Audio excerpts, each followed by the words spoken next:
ప్రార్థిస్తుంది. పరిశుద్ధమైన దేవా మా తండ్రి, నీ కృపా కనికర ప్రేమ ఆప్యాయత వాత్సల్యను అమితముగా మా మీద కుమరిస్తూ మరి యొక్క పరిశుద్ధమైనటువంటి తండ్రి ప్రభ ఈ దినమున ఈ వాక్కులను తండ్రి ప్రభ ధ్యానించడానికి మాకు ఇచ్చినటువంటి ఆధిక్యతను బట్టి మీ హృదయపూర్వకమైన స్తుతులు స్తోత్రాలు చెల్లిస్తూ తండ్రి ప్రభ ధ్యానించేటటువంటి వాక్యములు ఈ ఆత్మ సహాయ నడిపింపును మాకు అనుగ్రహించి ఇవాళ మీరు మహిమ తెచ్చుకున్నారని యేసుని స్వాములు తండ్రి నడిపించినాము స్వామి. ఆమేన్. దేవుని యొక్క అతి పరిశుద్ధమైనటువంటి శక్తి కలిగినటువంటి ఉన్నతమైన నామములకు హృదయపూర్వకమైనటువంటి స్తుతులు స్తోత్రాలు చెల్లిస్తూ ఈ సమయంలో మరి వాక్య ధ్యాన అంశంలోనికి మనము ప్రవేశిస్తాం. 56వ కీర్తన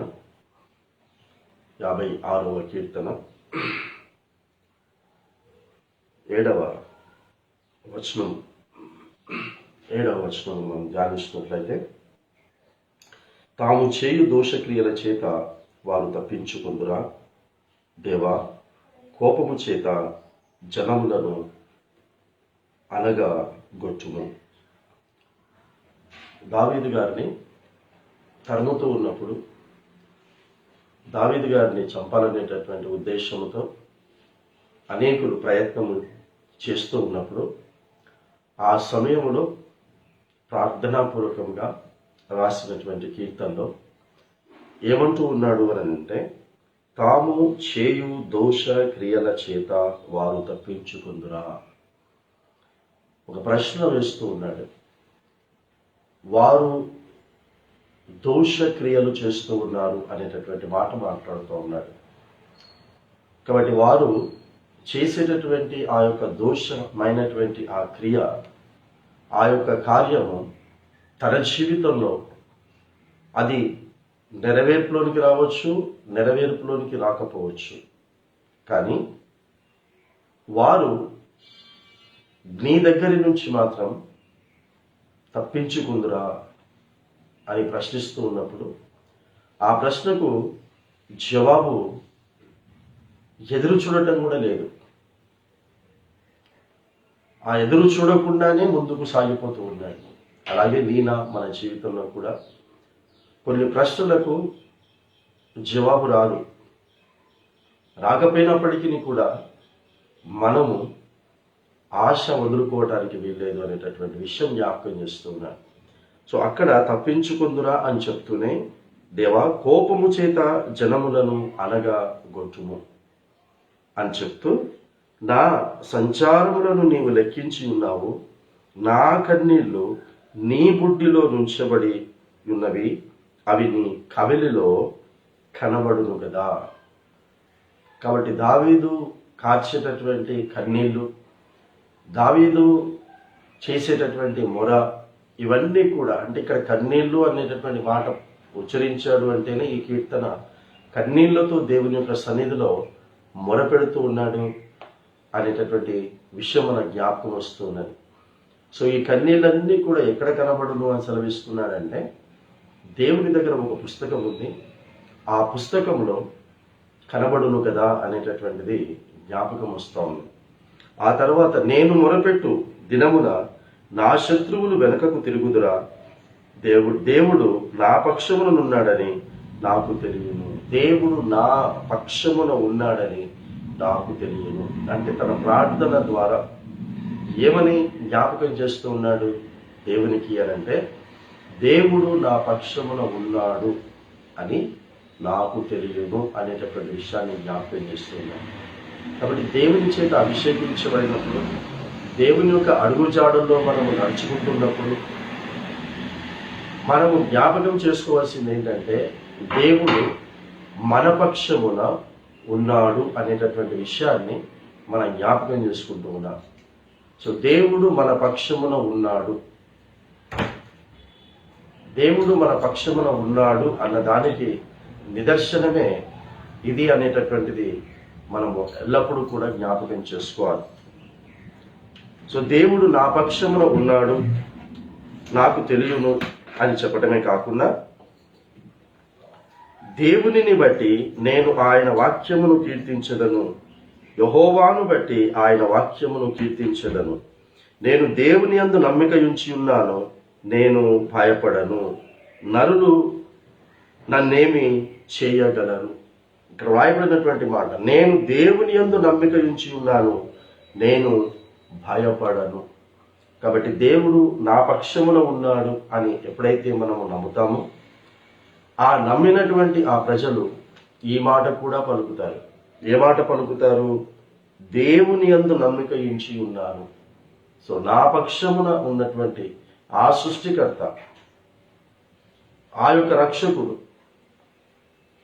ఉన్నాడు గనక నేను భయపడను అనేటటువంటి మాటను జ్ఞాపకం చేస్తూ ఉన్నాడు.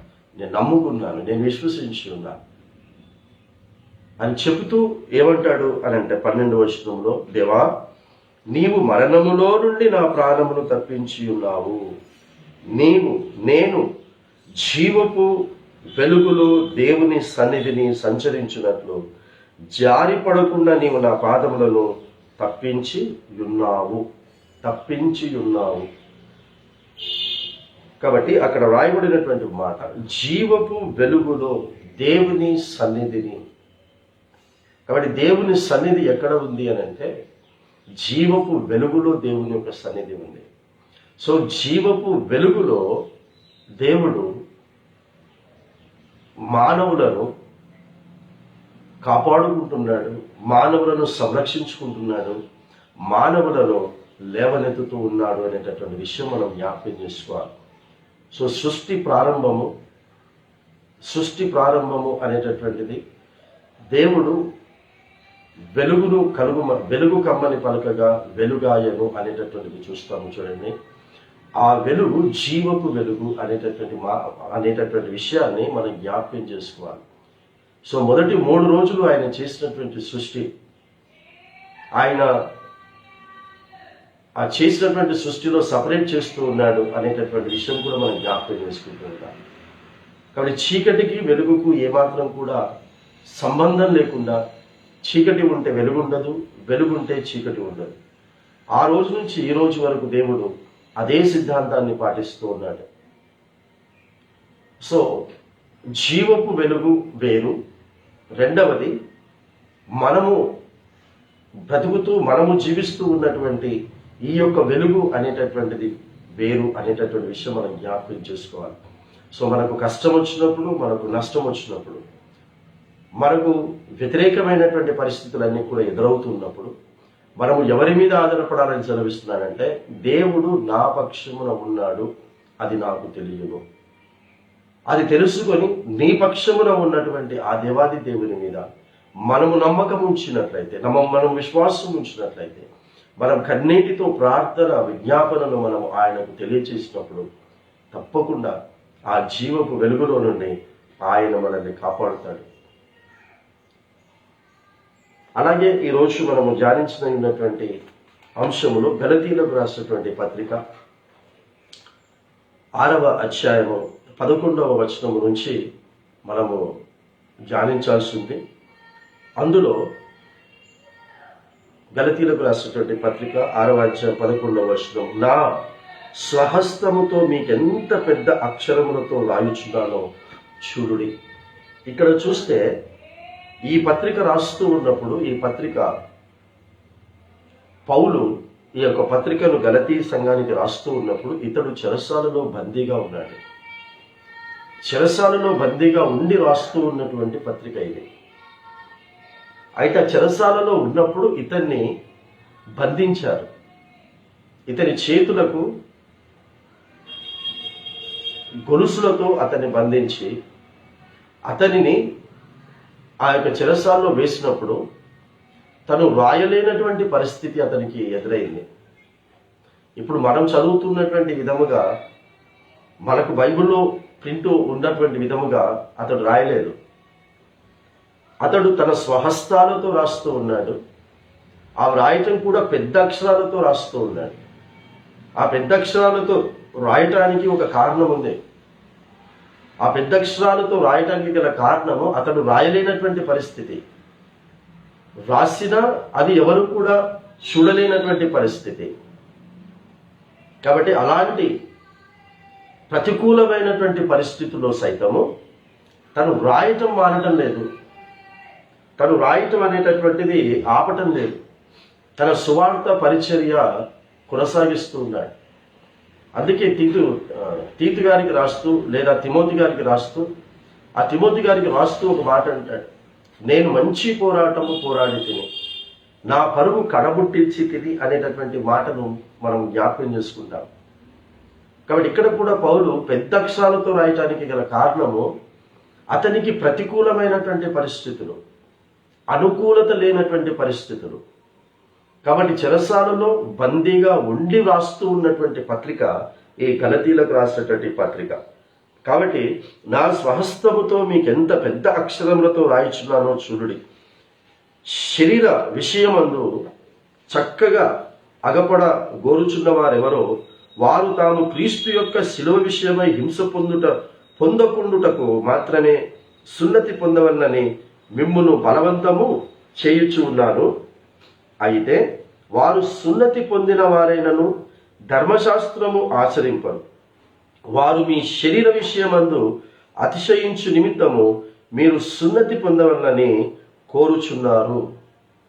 ఇక్కడ ఒక పరిస్థితి ఆయనకు తెలియపరచబడింది. ఆ తెలియపరచబడినటువంటి ఆ పరిస్థితిని ఇక్కడ రాస్తూ ఉన్నాడు. అక్కడ యూదులు సున్నతి పొందండి, సున్నతి పొందండి అని తెలియజేస్తూ ఉన్నారు. ఎవరికి? ఆనాడు వీరి యొక్క స్వార్థ ద్వారా మారు మనసు పొందుతున్నటువంటి వారికి సున్నతి పొందితే మీరు మా ఆలయానికి రావాలి, సున్నతి పొందితేనే మీరు మా యొక్క ఆచారాలను మీరు పాటించాలి, సున్నతి పొందకపోతే మీరు మా ఆచారాలను పాటించకూడదు, మా దేవుడు మీ దేవుడు కాడు అనేటటువంటి విషయము అక్కడ బలవంతంగా రుద్దుతూ ఉన్నారు. ఆ సమయంలో ఈ యొక్క పత్రిక రాస్తూ వారు ఆచరించరు, ఆచరించకుండా మీకు చెప్తారు అనేటటువంటి అర్థం వచ్చేటట్టుగా ఇక్కడ చెప్తూ ఉన్నాడు. చెబుతూ తన పరిస్థితి చెప్తున్నాడు. తన పరిస్థితి ఏమని చెప్తున్నాడో చూద్దాం ఒకసారి. 14వ వచనం, అయితే మన ప్రభు అయిన యేసుక్రీస్తు సిలువయందు తప్ప మరి దేని యందును అతిశయించుట నాకు దూరమవును గాక. దాని వలన నాకు లోకమునకు నేనును సిలువ వేయబడి ఉన్నాము. ఎంత చక్కగా రాస్తూ ఉన్నాడో చూడండి. తను చెరసాలలో బందీగా ఉండి రాయలేనటువంటి పరిస్థితులు ఉన్నప్పుడు పెద్ద అక్షరాలతో రాస్తూ అంటూ ఉన్నాడు, నేను ఒకే ఒక విషయంలో నేను అతిశయించుచూ ఉన్నాను. అది నేను చేసినటువంటి పాపదోషములన్నిటిని బట్టి కూడా సిలువ వేయబడినటువంటి యేసును బట్టి మాత్రమే నేను అతిశయించుచూ ఉన్నాను. అది కాకుండా వేరే నా జీవితంలో ఏది వచ్చినా కూడా నేను అతిశయించను. అది నాకు దూరమవును గాక. నేను సిలువ వేయబడి ఉన్నాను అనేటటువంటి విషయాన్ని కూడా ఆ పెద్ద అక్షరాలతో రాస్తూ ఉన్నాడు. అంటే నేను సిలువ వేయబడి ఉన్నానంటే నేను చనిపోయి ఉన్నాను అనేటటువంటి మాటను అక్కడ జ్ఞాపకం చేస్తూ ఉన్నాడు. పౌలు తన యొక్క పత్రికల అనుభవము చాలా చాలా చాలా క్షుణ్ణంగా మనకు అర్థం కావడానికి రాస్తాడు. అదే పేతురు గారు కూడా పత్రిక రాస్తూ పౌలు రాసినటువంటి మాటలు మీకు అర్థమవటం చాలా కష్టము అంటాడు. ఎందుకంటే ఆయన పరిశుద్ధ గ్రంథాన్ని క్షుణ్ణంగా చదివినటువంటి వాడు, చాలా చాలా బాగా చదివి దాన్ని అర్థం చేసుకొని దాన్ని అర్థం చేసుకున్న దాని ప్రకారంగా జీవించకుండా వేరే ప్రకారంగా జీవించినప్పుడు దేవుడు మాత్రం ఏం ఆలోచన చేస్తూ ఉన్నాడంటే, ఇతనికి ఇవ్వబడినటువంటి ఈ యొక్క జ్ఞానము, ఈ యొక్క వివేకము నా గురించి గనక ఉపయోగపడితే అది ఎంత బాగుంటుందో అనేటటువంటి ఆలోచనతో అతడు దమస్కుకు ప్రయాణమై వెలుచు ఉన్నప్పుడు అతన్ని దర్శించి అతన్ని పట్టుకొని అతనిని ఈ విధంగా తయారు చేస్తాడు. అలా తయారు చేయబడినటువంటి వ్యక్తిగా చెప్తూ ఉన్నాడు. తన జీవితంలో ఏం కోల్పోతున్నాడో చెప్పాడు. తన జీవితంలో ఏం నష్టపోతున్నాడో చెప్తున్నాడు. అందుకే ఒక మాట మాట్లాడతారు పెద్దలు. ఏమంటారు అనంటే, చేతులు కాలినాక ఆకులు పట్టుకుంటే వ్యర్థము అనేటటువంటి మాట మాట్లాడుతూ ఉంటారు. ఏదైనా జరగక ముందే జాగ్రత్త పడాలి, కానీ జరిగిన తర్వాత మనము జాగ్రత్త పడటం అనేటటువంటిది మన జీవితంలోనికి రాణించుకోకూడదు. అందుకే ఇక్కడ చెప్తున్నాడు, ఒకటి చెప్తున్నాడు, నా జీవితంలో నేను అతిశయపడేది ఉంటే నా గురించి అంటున్నాడు. నా గురించి సిలువ వేయబడినటువంటి ఆ యేసు గురించి మాత్రమే అతిశయపడతాను. మిగతా విషయాలు ఏవి కూడా నా జీవితంలోనికి నేను రాణించుకోను అని అంటే, నేను వాటి విషయంలో చనిపోయాను అని అర్థం వచ్చేటట్టుగా సిలువ వేయబడి ఉన్నాను అనేటటువంటి మాటను అక్కడ జ్ఞాపకం చేస్తూ, కొత్త సృష్టి పొందుటయే కానీ సున్నతి పొందుటయందేమీ లేదు, పొందకపోవుటయందేమీ లేదు. కాబట్టి కొత్త సృష్టి పొందటం మాత్రమే చెప్తూ ఉన్నాడు ఇక్కడ. దేవుని చేత అభిషేకించబడినటువంటి వ్యక్తి క్రొత్తగా బ్రతుకుతాడు, క్రొత్తగా జీవిస్తాడు. అతడు నూతన సృష్టి అనేటటువంటి మాట కూడా మనకు జ్ఞాపకం చేస్తాడు.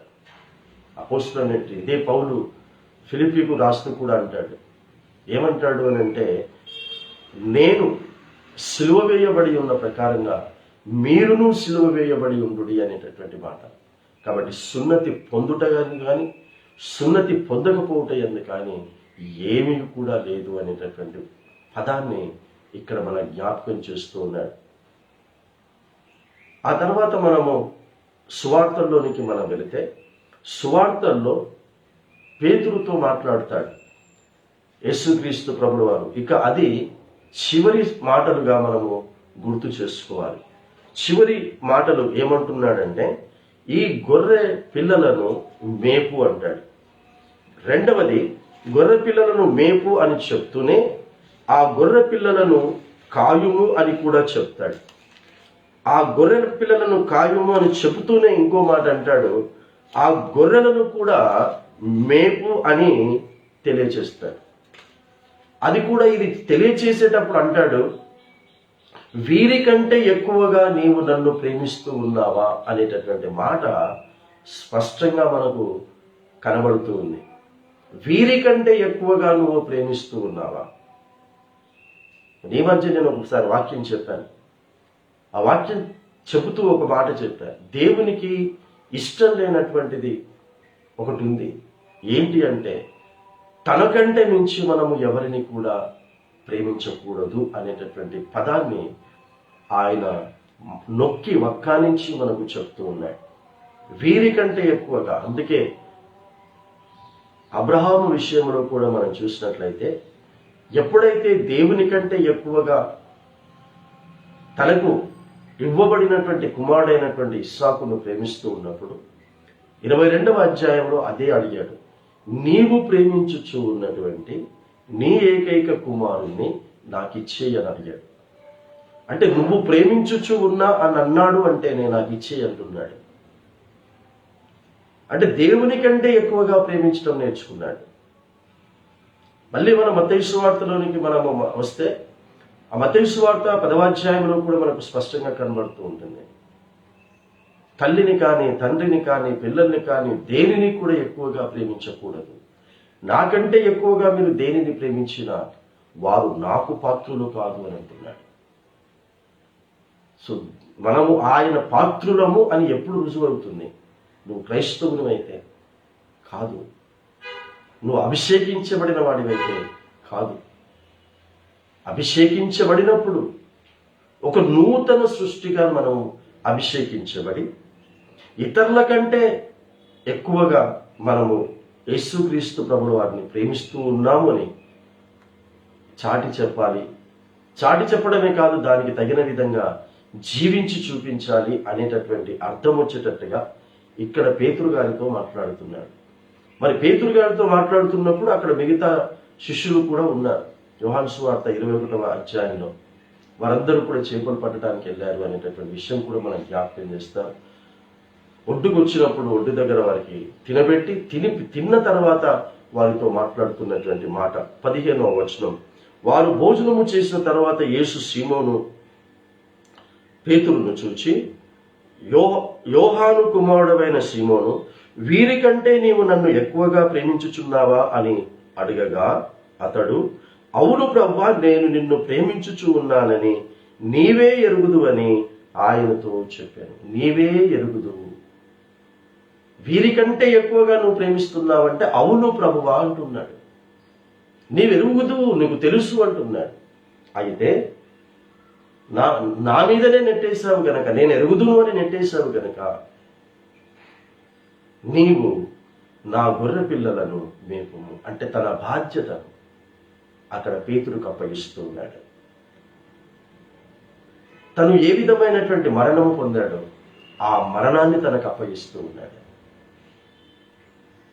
కాబట్టి దేవుడు నీకు అంతా మేలే చేస్తాడని అనుకోవటం పొరపాటు. దేవుడు మన జీవితం ముగించబడిన తర్వాత చేసేదే, ఆ జరిగేదే అది మేలు. దేవుడు ఎవ్వరికి కూడా మేలు కానీ కీడు కానీ చెయ్యడు. ఎవరికి వారే మేలైనా కీడైనా చేసుకుంటారు. ఆది కాండము మొదలుకొని ప్రకటన గ్రంథం వరకు, ప్రకటన గ్రంథం రాసి వదిలిపెట్టి వెళ్ళిపోయిన తర్వాత నేటి ఈ దినం వరకు కూడా, ఈ రోజు వరకు కూడా ప్రతి ఒక్కరూ కూడా వారి వారి ఆలోచన విధానమును బట్టి బ్రతుకుతారు. ఆ బ్రతుకుతున్నటువంటి ఆ బ్రతుకే అది వారికి మేల కీడ అనేటటువంటిది అది రుజువు అవుతుంది. ఆ మేలు అనేటటువంటిది ఒకేసారి ఇస్తాడు అవకాశం. ఆ ఒకేసారి ఇచ్చేటటువంటి అవకాశాన్ని సద్వినియోగం చేసుకోవాలి. మళ్ళీ మళ్ళీ అవకాశాలు జీవితంలో రావుగాక రావు. కాబట్టి యవనస్తులు అనేటటువంటి వాడు, ఇక్కడ పేతురు కూడా యవనస్తుడుగా ఉన్నాడు. యవనస్తుడుగా ఉన్న పేతురు సహితము తప్పించబడుతూ ఉన్నాడు. అందుకే కీర్తనకాడు 119వ కీర్తన రాస్తూ యవనస్తులు తప్పక తొట్టిల్లుతారు అనేటటువంటి మాట కూడా రాస్తారు. అయితే తప్పక తొట్టిల్లుతారు, కానీ వాక్యంలో జాగ్రత్తగా చూచుకున్నట చేతనే అప్పుడు ఆ తప్పిపోయినటువంటి ఆ జీవితాన్ని మరలా వారు కట్టుకోగలుగుతారు అనేటటువంటి పదాన్ని మనకు జ్ఞాపకం చేస్తూ ఉన్నారు. సో వీరికంటే ఎక్కువగా నువ్వు నన్ను ప్రేమిస్తున్నావా అన్నప్పుడు, ప్రేమిస్తూ ఉన్నాను, ప్రేమించటం లేదు అని అర్థం వచ్చేటట్టుగా చెప్పట్లేదు. యేసు మీదికే నెట్టుతూ ఉన్నప్పుడు నా గొర్రె పిల్లలను మేపు అంటున్నాడు. ఆయన గొర్రెలు లేవు, అప్పుడు ఎప్పుడూ గొర్రెలు లేవు ఆయనకి. గొర్రెలు అంటే నీవు నేను మనమే. సో వాక్య పద్ధతి ప్రకారంగా ప్రతి ఒక్కరిని కూడా నా యొక్క వాక్యమును వారికి తెలియచేసి, ఆ తెలియచేస్తున్నటువంటి వాక్యము ద్వారా వారిని నీవు కనాలి అని చెప్పాడు. అలా కనాలి అని చెప్పినప్పుడు అపోస్తుల కార్యమును లూకా, వైద్యుడైనటువంటి లూకా గారు రాస్తూ 2వ అధ్యాయానికి వచ్చేసరికి 3000 మందిని కన్నాడు అని రాస్తాడు. 3000 మందిని కన్నాడు, ఒకే కాన్పులో 3000 మందిని.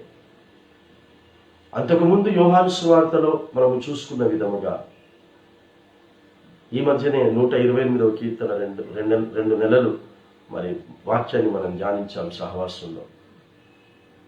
సో అక్కడ ఆ యోహాను సువార్త 3వ అధ్యాయంలో సమరయ స్త్రీ ఒక గ్రామం మొత్తాన్ని కన్నది.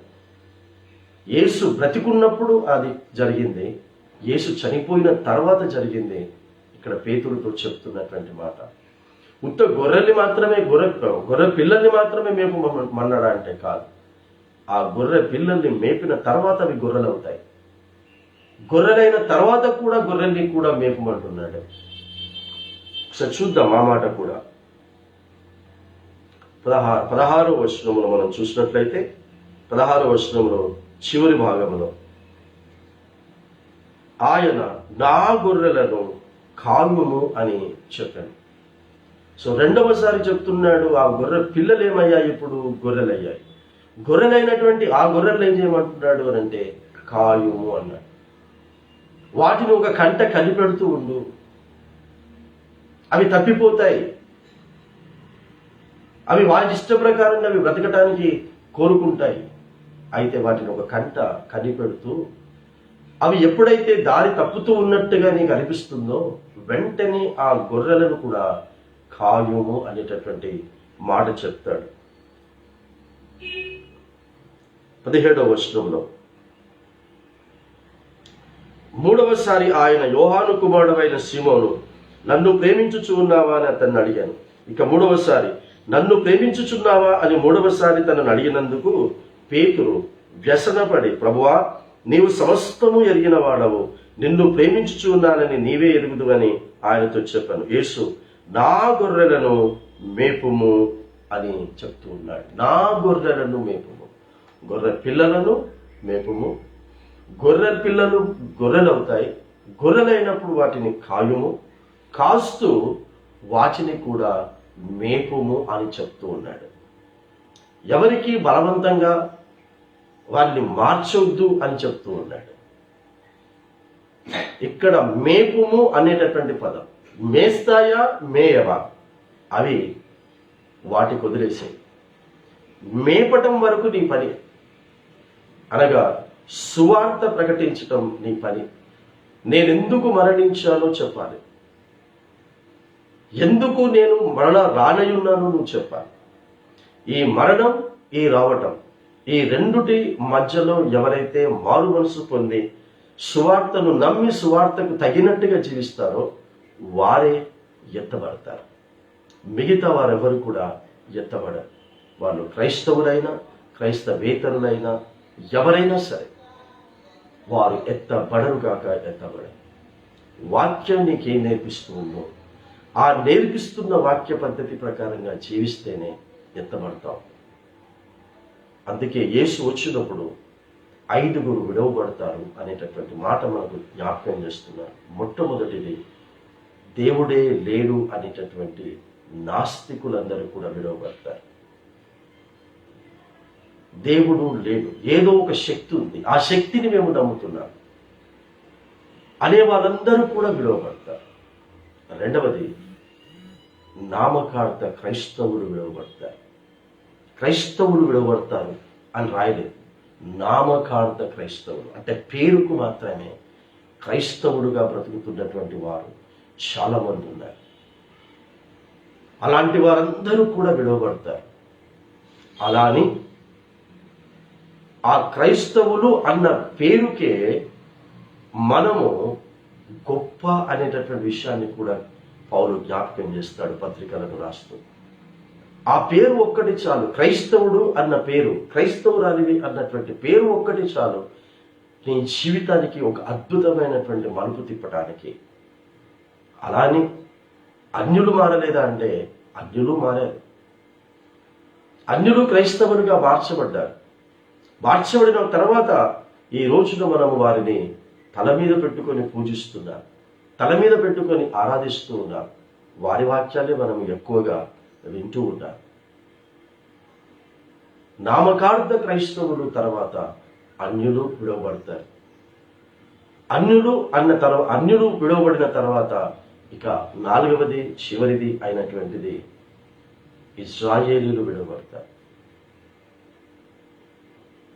కాబట్టి ఇది ఒక సీక్వెన్స్ దేవుడు పెడుతున్నాడు. ఈ 4 కేటగిరీస్ విడవబడతాయి.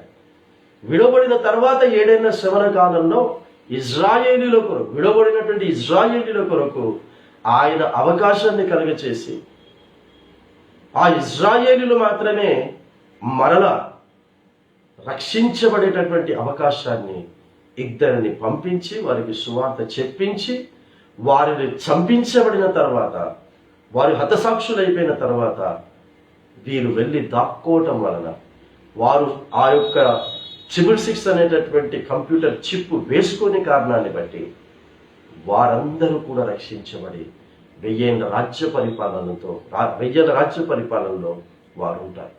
ఇశ్రాయేలులకు మాత్రమే ఆ యొక్క మధ్యాకాశములో వివాహములో వారికి అవకాశము ఉండదు.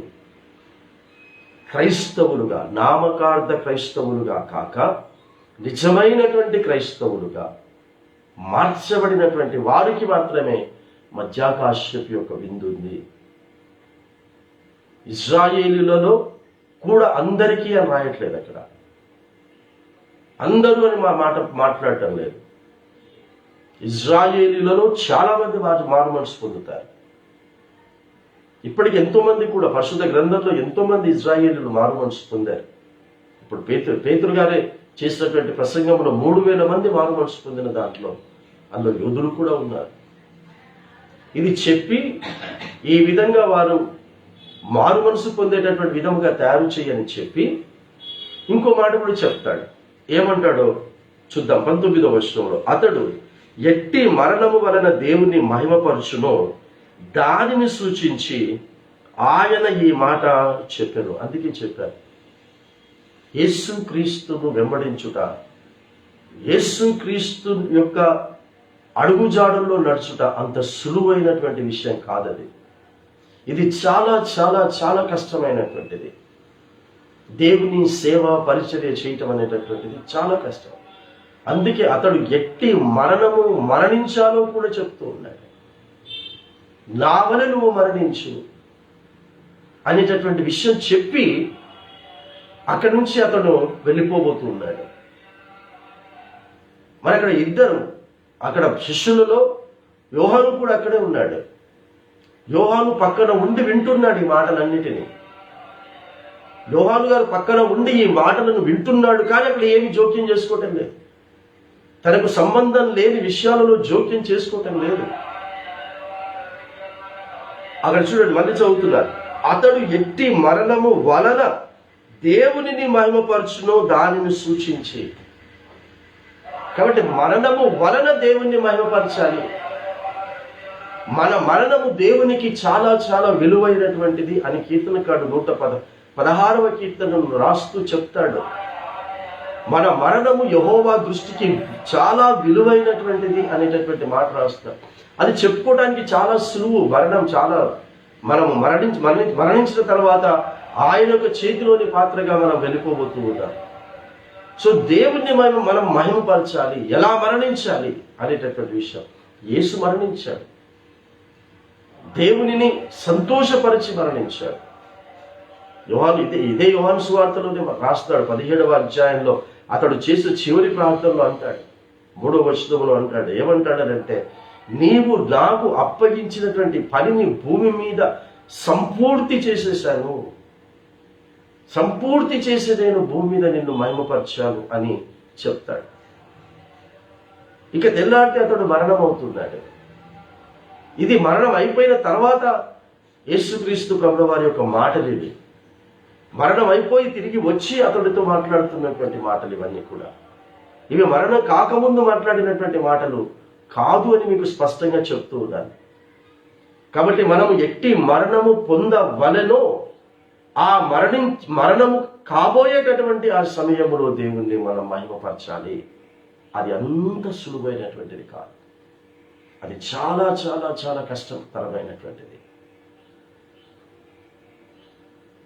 మహిమపరచవలెనో దానిని సూచించి ఆయన ఈ మాట చెప్పాను. ఇట్లు చెప్పి నన్ను వెంబడించుమని అతనితో అనెను. నన్ను వెంబడించు అని పేతురుతో చెప్తూ ఉన్నాడు.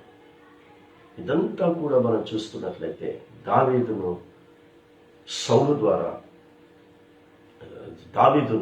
సమూయేలు గారి ద్వారా అభిషేకించాడు.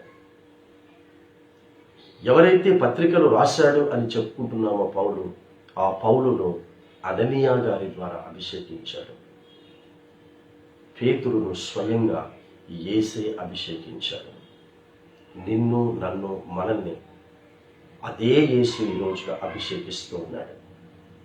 అభిషేకిస్తూ ఉన్నప్పుడు అభిషేకించినటువంటి ఆ యేసు ఎవరు మహిమపరచబడాలని మనల్ని అభిషేకించాడో ఆయన్ని మన మరణము ద్వారా మనము ఆయన్ని మహిమపరచాలి. ఆ మరణము బలవంతంగా తీసేసుకొని మహిమపరచడం కాదది. అది సహజ సిద్ధంగా రావాలి. ఆ సహజ సిద్ధమైనటువంటి ఆ మరణము దేవుణ్ణి మహింపరుస్తుంది. సో ఇతన్ని చక్కగా అక్కడ చెప్పి అక్కడి నుండి వెళ్ళిపోవటానికి ముందు ఏమంటాడంటే, నీవు ఈ మాటలను గనక నువ్వు తృణీకరిస్తే, నా గొర్రె పిల్లలను మేపటము, నా గొర్రెలను కాయటము, ఆ గొర్రెలను కూడా మేపటము అనేటటువంటి ఏ విషయం నేను నీకు చెప్పాను, ఈ చెప్పిన ఈ విషయం కొరకు కాక నువ్వు వేరే విషయం కొరకు బ్రతికితే నీవు ఎలాగూ బ్రతుకుతావు. కానీ మరణము ద్వారా దేవుణ్ణి మహిమపరచకుండా నువ్వు బ్రతుకుతావు. దేవుణ్ణి మహిమపరచకుండా బ్రతికే కంటే చావటం నయము అని నేను చెప్పను. ఎందుకంటే సహజంగా రావాలి మరణము అనేటటువంటిది. సహజంగా రావాలి. ఆ సహజంగా వచ్చేది దేవుణ్ణి మహిమపరిచే విధంగా ఉండాలి అని అర్థం వచ్చేటట్టుగా. ఇప్పుడు నువ్వు యవనస్తుడివి, యవనములో నీ ఇష్టమున్న విధంగా నువ్వు తిరుగుతావు, ఇష్టమున్న విధంగా నువ్వు వెళుతావు. కానీ నువ్వు ముసలివాడు అవుతావు. అప్పుడు నీ కాళ్ళు చేతులు ఆడవు. నీ కాళ్ళు చేతులు ఆడనప్పుడు నువ్వు ఒకరి మీద ఆధారపడతావు. అప్పుడు నీ కాళ్ళు చేతులు కట్టేసి నిన్ను పడేస్తాను. కాబట్టి ఇప్పుడు నేను బాగున్నాను అని అనుకొని బ్రతికేటటువంటి వారందరికీ ఒక పాఠం నేర్పిస్తూ ఉన్నాడు. ఇప్పుడు బ్రతకటమే అదే కాదనబడన్నాడు. కానీ బ్రతుకుతున్న ఆ బ్రతుకు దేవుణ్ణి మహిమపరిచే విధంగా ఉండాలి. మనం సృష్టికర్తను ఆరాధిస్తూ ఉన్నాం. అందుకే 56వ కీర్తనలు ఇప్పుడు మనం చూసాం. జీవపు వెలుగును నేను నమ్మిన నా దేవుడు, నా పక్షమున నిలబడిన నా దేవుడు నన్ను కాపాడాడు, నన్ను సంరక్షించాడు. సజీవము కలిగినటువంటి దేవుడు. కాబట్టి సజీవము కలిగినటువంటి దేవుణ్ణి ఆరాధిస్తున్నటువంటి మనం ఏమాత్రము జీవము లేని ఆ దేవాది దేవుని దగ్గరికి మనం వెళ్ళటానికి వీలు అనేటటువంటి విషయం కూడా ఇక్కడ మనకు అర్థమవుతా ఉంది. నీవు నన్ను వెంబడించుము, జీవమును వెంబడించుము, కానీ జీవము లేని దాన్ని వెంబడించకూడదు. కాబట్టి జీవము లేని దాన్ని వెంబడించకూడదు అన్నప్పుడు జీవము లేని దాన్ని మనము కోరుకోకూడదు, కోరుకున్న దాన్ని మన దాకా రాణించుకోకూడదు. ఎందుకంటే యవనస్తులు తప్పకుండా తొట్టిల్లుతారు. తొట్టిల్లినటువంటి ప్రతి వ్యక్తి కూడా ఒక అవకాశాన్ని ఇస్తున్నాడు దేవుడు. ఆ అవకాశము ఈ రోజున దేవుని చేత అభిషేకించబడుట అనేటటువంటి అంశముతో మనకిచ్చారు. సో దావీదు గారిని అభిషేకిస్తే దావీదు గారి జీవితంలో వచ్చిన ప్రతి కష్టం, ప్రతి నష్టం, దావీదు గారి యొక్క చరిత్ర మామూలు చరిత్ర కాదండి. తనను సునాయాసంగా మనం తీసుకుంటాం. కానీ దావీదు గారి చరిత్ర, దావీదు అనుభవించినన్ని కష్టాలు భూప్రపంచంలో ఎవ్వరూ అనుభవించలేదు. అంత భయంకరమైనటువంటి కష్టాలను అనుభవించి దేవుని చేత ఇష్టానుసారుగా అన్న బిరుదును పొందుకున్నాడు. అదేవిధంగా సౌలు కూడా దావీదుకు సూచనగా మనకు కొత్త నిబంధనలో కనబడతాడు. ఆ యొక్క పౌలు కూడా అదే విధముగా దావీదులాగా కష్టాలు అనుభవించి ఆ యొక్క జీవ కిరీటమును సొంతం చేసుకున్నాను అని ఆయన రాస్తాడు. ఇక పేతురైతే యేసును ఏ విధంగా సిలువ వేశారో అదే విధంగా సిలువ వేస్తాను అని ముందుకు వస్తే అంత అర్హత నాకు లేదు, దాన్ని తలకిందులుగా సిలువ వేయండి అని తలకిందులుగా సిలువ వేసి అతన్ని చంపుతారు. సో ఈ విధంగా ముగ్గురు, అటు దావీదును, ఇటు పౌలును, ఇటు పేతురును, దేవుని చేత అభిషేకించబడినటువంటి వీరిని మనము చూసాం, మనం ధ్యానించాం. మన బ్రతుకు ఎలా ఉంది? వీరిలాగానే ఉంటుందా లేదా ఇంకొకలాగా ఉంటుందా? ఒకసారి మనల్ని మనం ప్రశ్న వేసుకొని వీరిలాగానే ఉండటానికి మనం బ్రతుకుదాం. బ్రతికి చద్దాం, చస్తూ దేవుణ్ణి మహిమపరిచేటటువంటి విధముగా పరదేశకు వెళుదాం. కాబట్టి బ్రతికున్నప్పుడు ఎవడు కూడా నిన్ను మెచ్చుకోడు, బ్రతికున్నప్పుడు ఎవడు కూడా నిన్ను అందలాన్ని ఎక్కించడు. చచ్చిన తర్వాతనే ఎవడైనా నిన్ను మెచ్చుకోవాలన్నా, తిట్టాలన్నా, మెచ్చుకోవాలన్నా అప్పుడు చనిపోయిన తర్వాతనే జరుగుతుంది. సో చనిపోయినప్పుడు నీ గురించి మాట్లాడే మాటలు అది మనస్ఫూర్తిగా దేవుని నుండి వచ్చే మాటలుగా, లోపల నుండి వచ్చేటటువంటి మాటలుగా ఉండేటట్టుగా మనము చనిపోవాలి. అలా చనిపోవటానికే బ్రతుకుతూ ఉన్నా, చస్తూ బ్రతుకుతూ ఉన్నా అనేటటువంటి విషయాన్ని మర్చిపోకుండా ఆ బ్రతికేటటువంటి బ్రతుకు పౌలులాగా, ఇదిగో నేను నా కొరకు సిలువ వేయబడి మరణించి తిరిగి లేచినటువంటి ఆ యేసు విషయంలోనే నేను అతిశయించుచూ ఉన్నాను అన్నాడు. అలా అతిశయిస్తూ మన బ్రతుకుతూ ఈ జీవిత యాత్రను కొనసాగిస్తా. ఈ కొద్ది మాటలు మన వినికిడిలో దేవుడు దీవించి ఆశీర్వదించును కాక. పరిశుద్ధమైన దేవా మా తండ్రి, నీ ప్రియబిడ్డలుగా నన్ను మమ్మల్ని దీవించావు, ఆశీర్వదించావు, నడిపించావు. అందును బట్టి నీకు స్తోత్రములు చెల్లిస్తున్నాం తండ్రి ప్రభువా. నాయనా, మేము జీవించే ఈ జీవిత యాత్రలో తండ్రి ప్రభువా, నిన్ను కలిగి ముందుకు సాగే అనుభవం ఎలా ఉండాలో మాకు నేర్పించావు.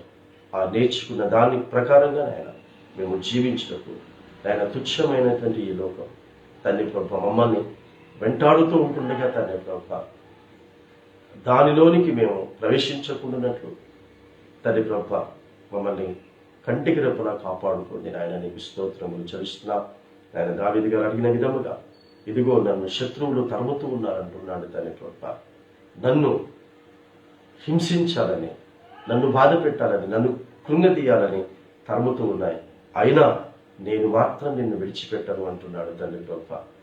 నేను నీ యొద్దనే మొరపెడతాను అంటున్నాడు. నీ కవిలిలో అని రాస్తూ ఆ కవిలిలో అనేటటువంటి ఆ పుస్తకములో ఇదిగో నా కన్నీళ్ళు ఉన్నాయి అని తండ్రి ప్రభువా దావీదు గారు చెప్తూ ఉన్నాడు. ఆ విధమైనటువంటి జీవితం మాకు మేము కూడా నేర్చుకొని మీ చేత ఇష్టానుసారులము అనేటటువంటి బిరుదును సంపాదించుకునేటటువంటి భాగ్యమును దయచేయండి ప్రభువా. పౌలైతే రాయలేనటువంటి పరిస్థితుల్లో సైతం తండ్రి ప్రభువా రాస్తూ చెప్తూ ఉన్నాడు తండ్రి ప్రభువా, ఇదిగో మిమ్మల్ని సున్నతి పొందాలని బలవంత పెడుతున్నారు, సున్నతి పొందుట యందు కానీ పొందకపోవుట యందు కానీ ఏమీ లేదు అని తండ్రి ప్రభువా తెలియచేస్తూ నూతనంగా నావల బ్రతుకుటయే ఆయన కోరుకుంటున్నటువంటి జీవితము అని రాస్తూ ఉన్నాడు. ఆ విధంగా పౌలు వలె బ్రతుకటము మాకు నేర్పించండి తండ్రి ప్రభువా. సిలువ వేయబడి తండ్రి ప్రభువా మేము బ్రతకాలి తండ్రి. ఆ విధముగా బ్రతుకుతూ జీవించేటటువంటి భాగ్యమును కలుగచేస్తూ చివరికి పేతురును తండ్రి ప్రభువా మీరు దర్శించి అతన్ని అవకాశమును కలుగచేసి అతనికి జాగ్రత్తలు తెలియచేసిన విధముగా మాకు ఎప్పుడు తప్పు చేసినా, ఎప్పుడు తండ్రి ప్రభువా వెనుకకు తిరిగినా వెంటనే తండ్రి ప్రభువా మమ్మల్ని జ్ఞాపకం చేసుకుని బ్రతిమిలాడుతూ తండ్రి ప్రభువా నీ రాకడలో నేను మేమందరం కూడా ఎత్తబడేటటువంటి గుంపుగా ఉండేటటువంటి భాగ్యమును కలిగించేయమని మా ప్రియ రక్షకుడైన యేసుక్రీస్తు పేట తండ్రి అతి వినయముగా బ్రతిమాడి వేడుకొంచున్నాము స్వామి. ఆమేన్. తండ్రికి, కుమారునికి, పరిశుద్ధాత్మక ప్రేమ, కృప, అన్యోన్య సహవాసం, సమాధానం, సకల దీవెన ఆశీర్వాదం మనకును కుటుంబానికి లైవ్లో వీక్షించే బిడ్డలందరికీ ఇప్పుడు ఎల్లప్పుడు సదాకాలం తోడై నీడయుడును కాక. ఆమేన్. ఫ్రెండ్స్ అండి, అందరికీ వందనాలు. God bless you all.